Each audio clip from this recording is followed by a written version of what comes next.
L'histoire commence dans une morgue, où repose le corps d'une jeune fille inconnue. À l'extérieur, son demi-frère, Chiyan, attend avec son assistant, Liu, et le mari de la fille, Yang. Chiyan n'arrive pas à se résoudre à regarder le corps, mais Yang et Liu entrent à l'intérieur. Yang pousse un soupir de soulagement et dit à Liu que la barrière entre eux a enfin disparu. Il l'embrasse, mais leur moment est interrompu par un homme d'affaires célèbre, Pei Jin, qui ordonne à Yang de partir. Pei Jin menace de révéler ce qu'il vient de voir entre eux. Il se tourne ensuite vers le corps et déclare que tout le monde doit croire que la fille est vraiment morte. Une fois la pièce vide, Pei Jin découvre le corps, et la fille, Xing, ouvre les yeux. Elle félicite Pei Jin, lui disant que son plan a fonctionné. La scène change. Pei Jin retire les bandages du visage de Xing. Il lui dit qu'elle n'est plus Xing, mais Shen, et que personne de son passé ne la reconnaîtra désormais. Xing proteste, mais Pei Jin lui rappelle qu'il lui a sauvé la vie et a changé son apparence pour qu'elle ressemble à une femme qu'il a autrefois connue. Maintenant, elle n'a d'autre choix que d'endosser cette nouvelle identité. Xing se souvient de l'accident où elle a vu Yang et Liu choisir de ne pas l'aider. Elle se rappelle aussi que Pei Jin l'a sauvée, mais qu'il a ensuite pratiqué une chirurgie pour changer son visage. À contre-cœur, Xing accepte de suivre le plan de Pei Jin, mais seulement si elle a une chance de se venger de Yang et Liu. Le plan commence lorsqu'ils assistent à une fête où Yang est présent. Xing, maintenant présentée comme l'assistante de Pei Jin, est moquée par d'autres femmes à l'événement et poussée dans la piscine. Pei Jin observe de loin tandis que Yang, captivé par la beauté de Xing, l'aide à sortir de l'eau. Il l'emmène à l'écart et lui demande de l'aider à conclure un accord commercial avec Pei Jin. Plus tard, l'assistant de Pei Jin entre dans la pièce et touche doucement la main de Xing, montrant qu'ils ont une relation d'une certaine manière. Pei Jin remarque cela et devient furieux, quittant rapidement la pièce. Ensuite, Yang pousse Xing à convaincre Pei Jin d'accepter leur projet commercial. Cette nuit-là, Pei Jin confronte son assistant avec colère, lui rappelant qu'il ne devait que prétendre d'être impliqué avec Xing, mais qu'il n'avait pas le droit de la toucher. De retour à la maison, Xing demande pourquoi Pei Jin est si en colère, et il l'accuse d'avoir fait une erreur en laissant quelqu'un d'autre la toucher, disant qu'elle mérite d'être punie. Pei Jin force Xing sous l'eau froide, lui rappelant qu'il lui a donné un nouveau visage et qu'elle devrait être reconnaissante. Xing répond qu'une fois leur plan de vengeance terminé, elle prévoit de se faire opérer à nouveau pour changer d'apparence. Dans un accès de rage, Pei Jin l'embrasse de force, la revendiquant comme sienne. Pendant ce temps, Yang reçoit des photos de Xing dans un hôtel avec l'assistant de Pei Jin. Il y voit une preuve que Xing flirte avec d'autres hommes et qu'elle peut être utilisée pour l'aider à conclure son accord commercial. Lorsque Pei Jin montre ses photos à Xing, elle devient furieuse parce que les photos semblent si réelles. Elle pleure, jurant qu'une fois sa vengeance terminée, elle se débarrassera de son nouveau visage et s'échappera de Pei Jin. Pei Jin lui ordonne ensuite de passer la nuit dans un hôtel, où elle est censée rencontrer un de ses collègues. Lorsqu'elle arrive, Yang se présente, l'accusant d'utiliser les hommes pour obtenir ce qu'elle veut. En réponse, Xing remet un contrat pour le projet qu'elle visait, révélant qu'elle est désormais la troisième partenaire dans l'accord avec Pei Jin et Chiyan. Cependant, Yang lui montre cruellement des photos secrètes d'elle avec l'assistant de Pei Jin, menaçant de les révéler à Pei Jin à moins qu'elle ne couche avec lui. Se sentant piégée, Xing accepte mais retarde, disant qu'elle doit d'abord rencontrer Pei Jin. Alors que Yang part, il remarque que les cheveux de Xing lui rappellent une femme qu'il a autrefois connue. Xing se rend ensuite voir Pei Jin et lui dit que Yang est tombé dans leur piège. Xing essaie d'éviter de retourner chez Pei Jin, mais il insiste.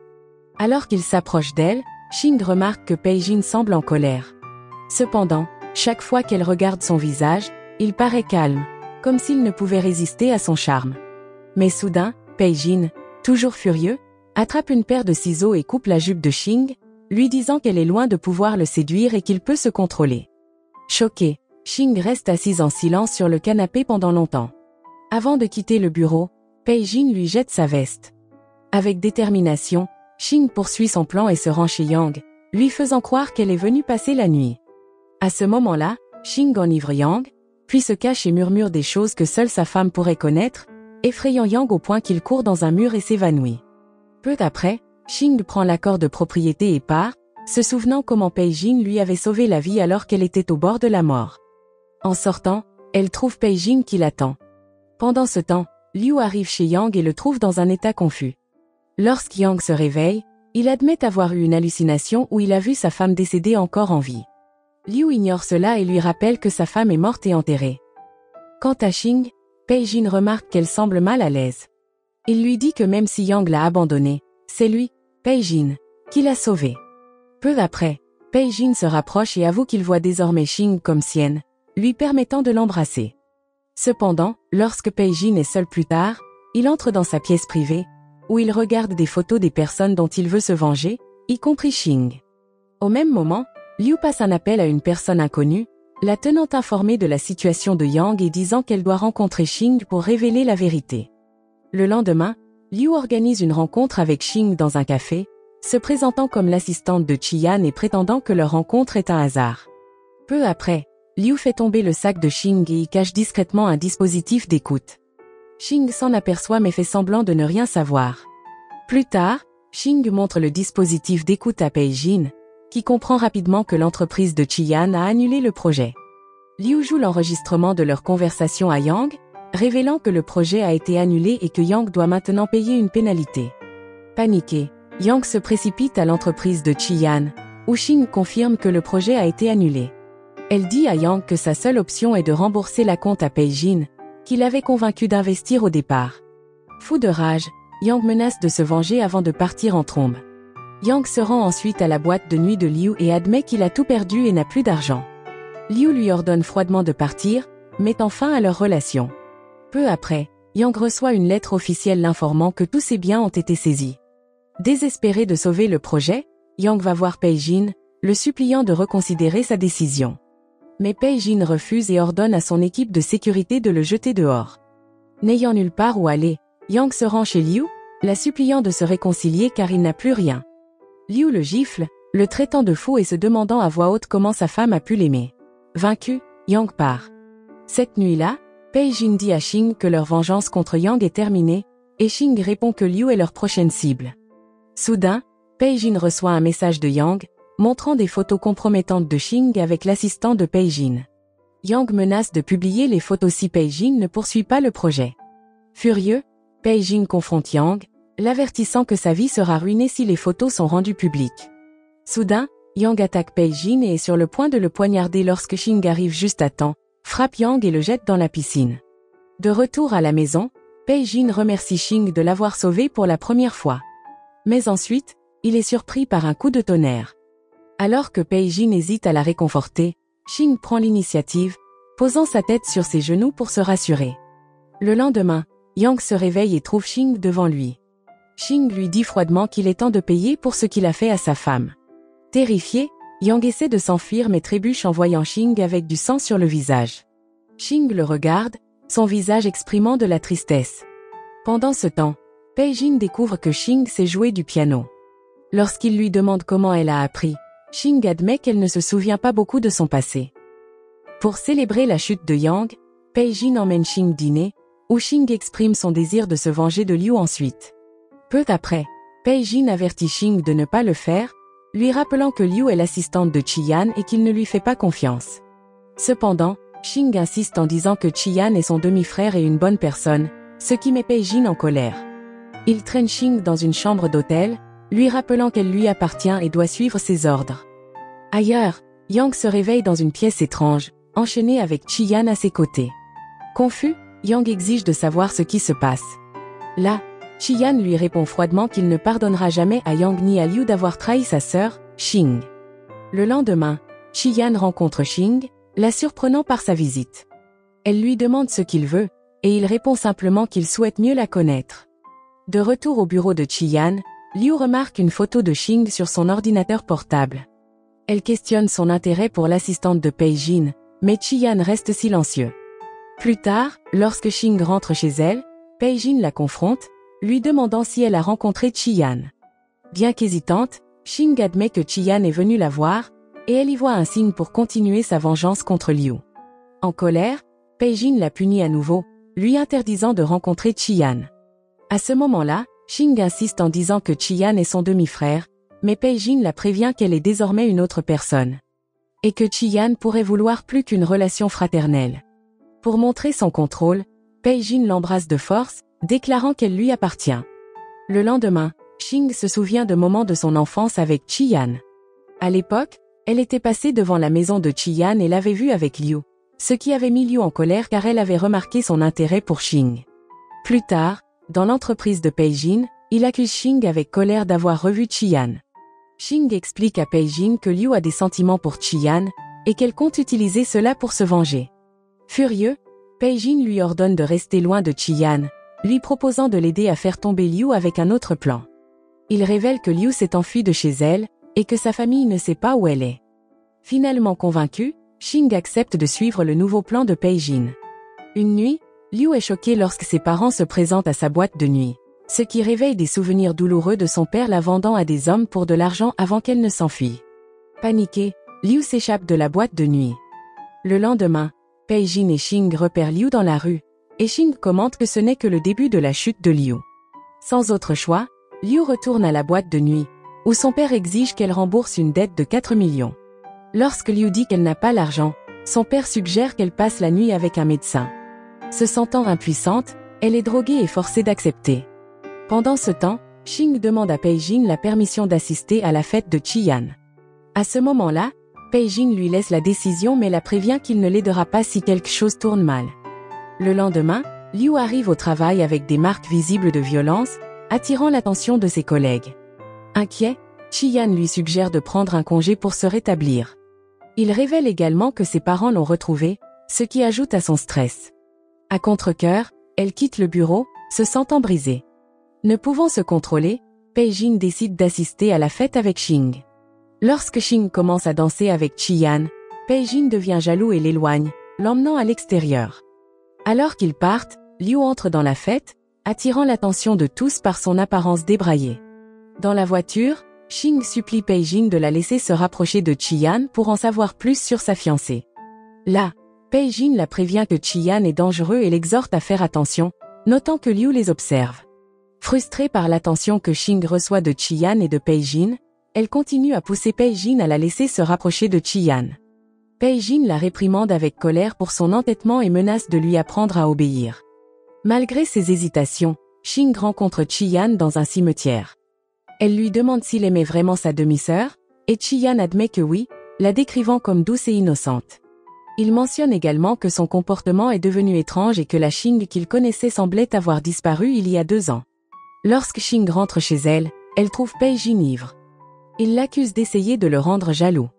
Xing lui dit alors que Chi-Yan a remarqué quelque chose d'étrange chez sa fiancée, croyant qu'elle agit différemment depuis son retour. Ne pouvant plus se retenir, Pei-Jin révèle la vérité. Shen, sa fiancée, était proche de Chi-Yan, mais elle a mystérieusement disparu, et la police ne l'a jamais retrouvée.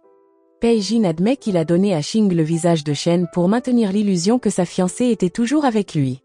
Alors que Pei-Jin essaie de l'embrasser, pour la première fois, Xing le repousse, horrifié à l'idée que chaque fois que Pei-Jin la touche, il imagine sa fiancée disparue. Le lendemain, Chi-Yan rencontre Xing pour commander le gâteau préféré de sa sœur. Xing, se sentant jalouse et effrayée par l'obsession de Pei-Jin, essaie de faire comprendre qu'elle est en réalité sa demi-sœur. Plus tard, Liu confronte Xing, l'accusant de flirter avec Chi-Yan pour s'emparer de ses biens. Mais là, Xing ignore l'accusation et rappelle à Liu sa trahison, l'ayant laissé mourir. Liu est choqué, affirmant avoir vu le corps de Xing à l'hôpital. Xing évoque la liaison secrète de Liu avec Yang, ce qui rend Liu inquiète. Paniqué, Liu exige que Xing révèle qui elle est vraiment avant de s'enfuir. Xing appelle alors Pei-Jin pour lui expliquer la rencontre, mais l'appel est interrompu lorsque Liu l'assomme avec un pistolet électrique. Liu attache Xing et la menace de la brûler. Lorsque Pei-Jin arrive, Xing donne un coup de pied pour faire tomber le briquet des mains de Liu, et Pei-Jin la maîtrise rapidement pour sauver Xing. De retour à la maison, Xing remercie Pei-Jin et lui demande pourquoi il continue de la sauver. Pei-Jin lui met un collier autour du cou et lui demande de ne jamais l'enlever. Pendant ce temps, ailleurs, Shen se réveille attaché et battu par des inconnus. À l'entreprise, Xing demande à Pei-Jin la permission de révéler sa véritable identité à Chi-Yan, mais Pei-Jin refuse, la prévenant que Chi-Yan est dangereux. Bien que Pei-Jin lui ait dit de ne pas le faire, Xing se rend tout de même à l'entreprise de Chi-Yan et rencontre sa mère, qui la réprimande. Peu après, Pei-Jin arrive et défend Xing, mais il se met en colère qu'elle se soit approchée de Chi-Yan. Xing réalise alors que les bijoux que Pei-Jin lui a offerts contiennent un dispositif de traçage. Peu de temps après, Elle rencontre Chi-Yan et révèle sa véritable identité, expliquant que Pei-Jin l'a sauvée après l'accident. Chi-Yan suggère à Shing de prétendre être sa fiancée pour éviter les soupçons. Cette nuit-là, Pei-Jin confronte Shing et l'embrasse, exprimant à quel point elle lui a manqué. Le lendemain, la mère de Chi-Yan dit à Shing que si elle veut rejoindre leur famille, elle doit quitter son travail chez Pei-Jin. Shing décide de démissionner de l'entreprise de Pei-Jin et de commencer une nouvelle vie avec Chi-Yan. À ce moment-là, Pei-Jin la supplie de rester, mais Shing l'assure qu'il doit lui faire confiance. Pendant ce temps, Chi-Yan kidnappe Liu, lui rappelant qu'elle a laissé Shing mourir et doit maintenant faire face à la punition. Bien que sa mère désapprouve son projet d'épouser Shing, Chi-Yan insiste pour l'épouser coûte que coûte. Cette nuit-là, Pei-Jin est surpris lorsque Shing apparaît, l'embrasse et lui murmure qu'ils sont surveillés. De retour à la maison, Chi-Yan demande à Shing ce qu'elle ressent pour Pei-Jin. Shing admet qu'au début, elle n'avait aucun sentiment, mais avec le temps, elle a commencé à l'apprécier, surtout parce que Pei-Jin l'a sauvée de la mort. Chi-Yan cache sa tristesse et suggère qu'ils achètent un nouveau collier, disant que l'ancien est démodé. À leur retour, ils trouvent Liu et la mère de Shing à la maison. Elles accusent Pei-Jin d'être responsable de la mort de Shing, avec l'aide de Liu. Mais Chi-Yan défend Shing et l'enferme, déterminée à découvrir la vérité. Piégée dans la pièce, Shing réalise que Chi-Yan l'a trompée et la soupçonne d'être une criminelle. Elle réalise également que les bijoux que Pei-Jin lui a offerts contiennent un dispositif de traçage. La mère de Chi-Yan révèle que la véritable Shen est morte, et que la femme avec le visage de Shen est en réalité la demi-sœur de Chi-Yan, qui a survécu à une tentative de meurtre. Elle se souvient comment elle a mis fin à la vie de la mère de Shing et a essayé de tuer Shing aussi. Choquée que Shing ait survécu, la mère de Chi-Yan prévoit de l'achever une fois pour toutes. Chi-Yan rend ensuite visite à Shing dans sa pièce verrouillée et lui demande si elle connaît la véritable identité de la femme dont elle porte maintenant le visage. Shing, confuse, répond que Shen était la fiancée de Pei-Jin. Chi-Yan confirme cela, mais ajoute que Shen était aussi le professeur de piano de Shing. Elle a disparu, ce qui a rendu Pei-Jin méfiant envers tout le monde, y compris Shing. En entendant cela, Shing est choquée car elle ne se souvient pas de cela. Chi-Yan explique qu'après la mort de sa mère, Shing a subi un traumatisme, ce qui lui a fait oublier cette période. Réalisant la gravité de la situation, Chi-Yan la laisse partir. Et Shing, abasourdi par cette révélation, s'éloigne tristement jusqu'à ce que Pei-Jin la trouve. En colère et confuse, Shing l'accuse de l'avoir utilisée pour se venger de Chi-Yan. Le cœur brisé, Pei-Jin l'embrasse et lui promet que ce n'est pas vrai. Il admet qu'il était méfiant envers Shing au début, mais qu'il a cessé de l'être en réalisant qu'elle était innocente. Pei-Jin révèle qu'après la mort de la mère de Shing, Shen a disparu, et qu'elle a peut-être été témoin du meurtre. Il met en garde Shing contre les dangers de Chi-Yan et de sa mère. Après avoir entendu les explications de Pei-Jin, Shing lui dit qu'elle a vu Liu enfermé, suppliant Chi-Yan de la libérer. Cela confirme ses soupçons que Chi-Yan n'est pas celui qu'il prétend être. Craignant de perdre Shing, Pei-Jin l'embrasse avant de partir et lui avoue qu'il l'aime, non pas en tant que Shen, mais pour elle-même. Lorsque Shing rentre chez elle, Chi-Yan lui demande si elle acceptera de l'épouser. Shing accepte, mais appelle ensuite Pei-Jin, lui demandant de publier une vidéo à laquelle Pei-Jin s'oppose fermement.